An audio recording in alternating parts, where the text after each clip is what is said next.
via Sassari, Don Marco Zara, che celebrerà la Santa Messa.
Questa memoria così nobile che segna la storia di oggi e non solo la storia che è già scritta, noi davanti a Dio presentiamo ciò che il cuore dice e ciò che il cuore nasconde, a nome nostro, di tutte le nostre famiglie, delle famiglie dei nostri caduti, di quanti sono amici di questa brigata. Riconosciamo in silenzio i nostri peccati.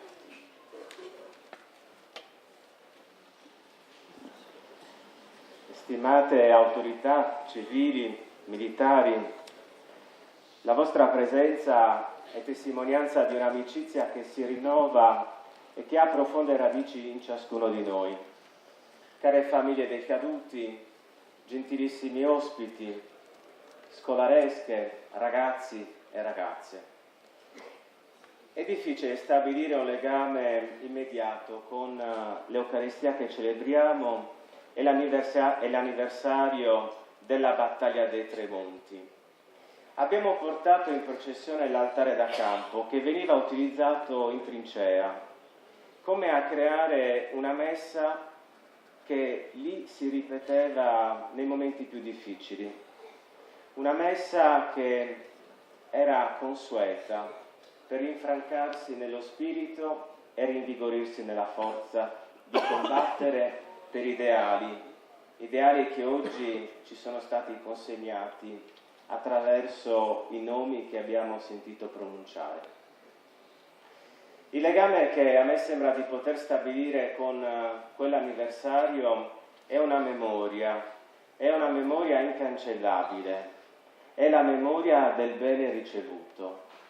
Memoria del bene ricevuto e che scorre nel tempo e che giunge sino a ciascuno di noi, in particolare ai giovani, che guardano il passato senza averlo conosciuto e cercano nell'eco di quel passato qualcosa che sia anche per loro. E per voi, cari ragazzi, il bene ricevuto, la memoria di quel bene ricevuto è la libertà.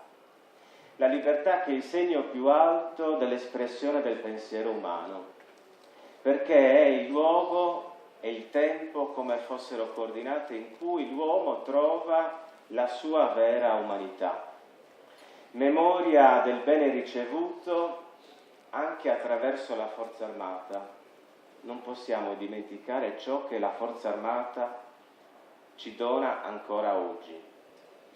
In un tempo in cui la memoria viene calpestata e noi non possiamo calpestarla, noi no. Tempo in cui la memoria del bene ricevuto viene facilmente dimenticato, qualcuno lo fa, noi no. Memoria del bene ricevuto che rimane nascosto, qualcuno non riesce a vederlo, noi lo vediamo, noi vogliamo ancora vederlo. Memoria del bene ricevuto che è per ognuno, perché la libertà non può essere costretta, non si stringe nelle mani di qualcuno soltanto, è l'ideale più grande che raggiunge ogni uomo, ogni donna, sempre.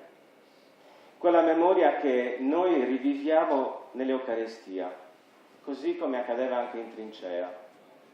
Memoria di un bene ricevuto, quel bene che i soldati ricevevano e che hanno ricevuto dalle loro famiglie, lasciate lontane, quel legame che diventava vita e forza per sopravvivere, dinanzi alla fame, sotto la pioggia, sotto la neve, a volte anche senza capire il perché.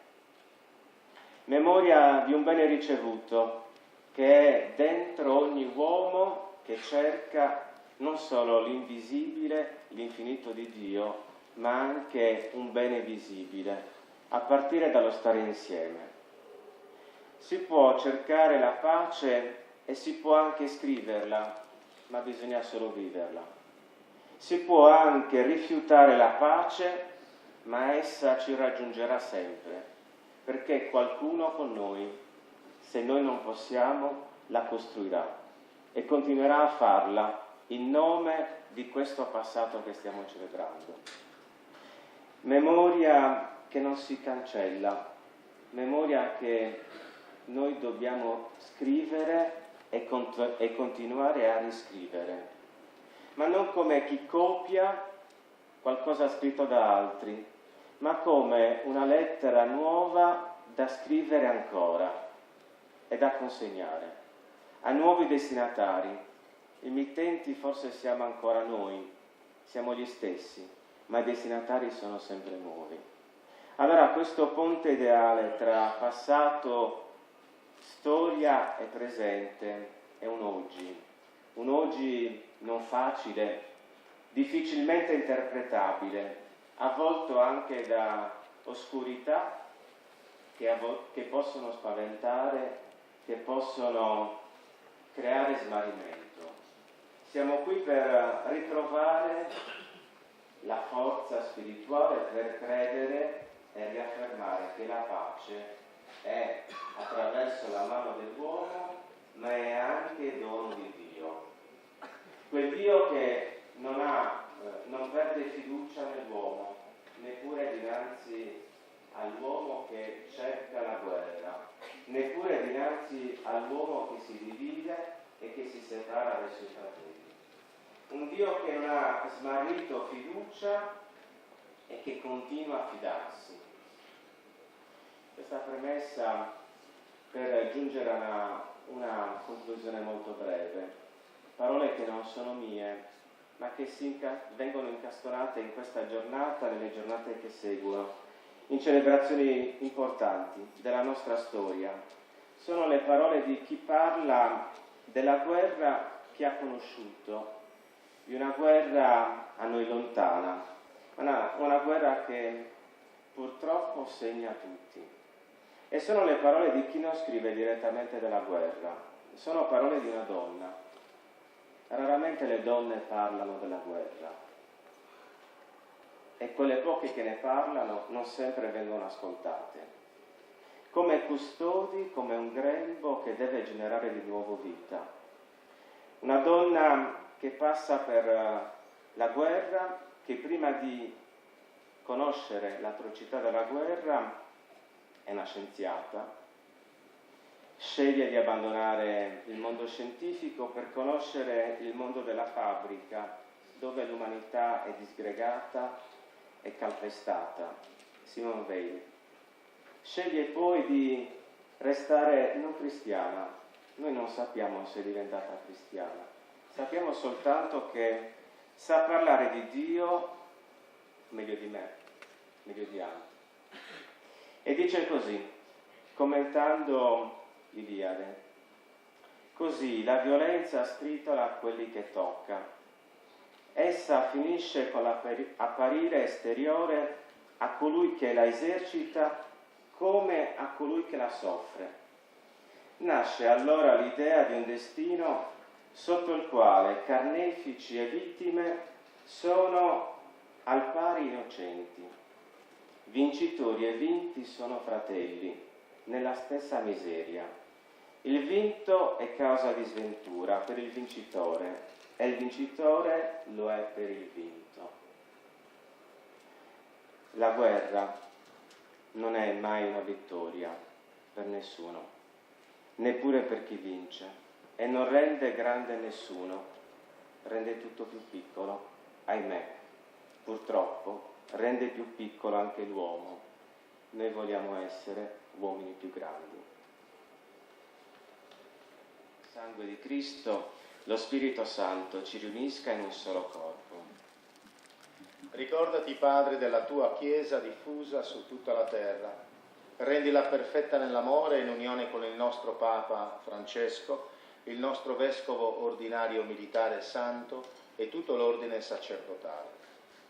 Ricordati dei nostri fratelli che si sono addormentati nella speranza della risurrezione, dei nostri caduti e di tutti i defunti che si affidano alla tua clemenza. Ammettili a godere la luce del tuo volto. La pace del Signore sia sempre con voi. Scambiatevi un segno di pace.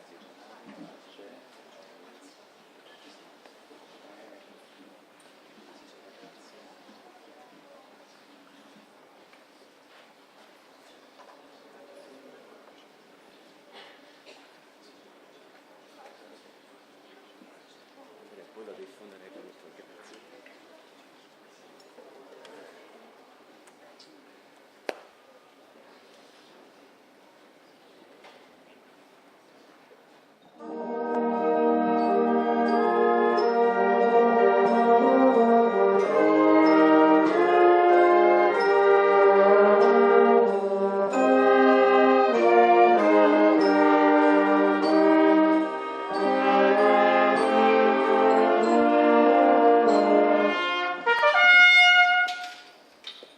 Signore Dio, che hai costituito in molti popoli l'umana famiglia da te creata e redenta, guarda benigno a noi che abbiamo lasciato le nostre case per servire in armi l'Italia.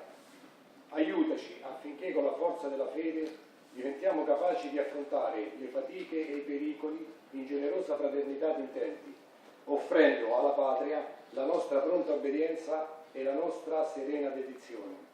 Fa che sentiamo ogni giorno, nella voce del dovere che ci guida, l'eco della tua voce.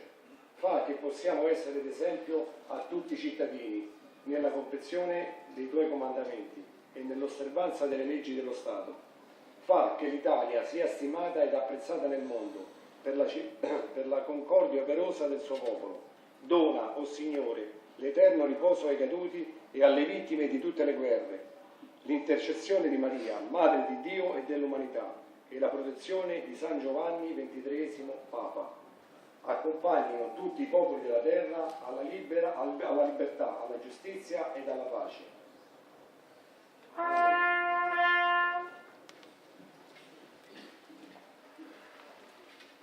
Nel ringraziare tutti, un grazie speciale al nostro comandante, il colonnello Sette Soldi, a tutti gli ospiti e gli invitati, a quelli che giorno per giorno lavorano e faticano qua dentro. la banda, la sua uniforme storica, i ragazzi che sono fuori, che erano fuori, tutti dal primo sino all'ultimo, senza aver dimenticato nessuno, anche se non dico i nomi, con un grazie particolare alle autorità che con amicizia ci seguono e con amicizia siamo lieti di conoscere e di incontrare. Grazie anche a te, Don Gianmario, che qui hai seminato bene e permetti a me di raccogliere. Grazie. Il Signore sia con voi. Vi benedica Dio Onnipotente, Padre e Figlio e Spirito Santo. Nel nome del Signore andate in pace.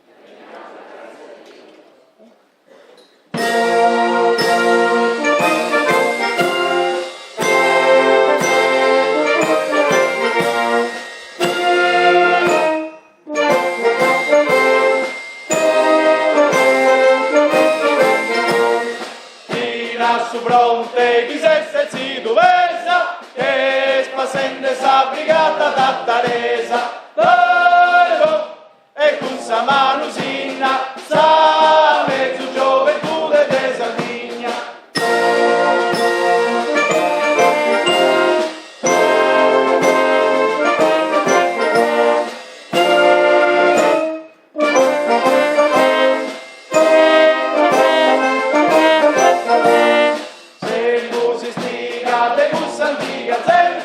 Casi inimigo primai a su coro e nostra uessi signa pro sonore dell'Italia e de Sardegna.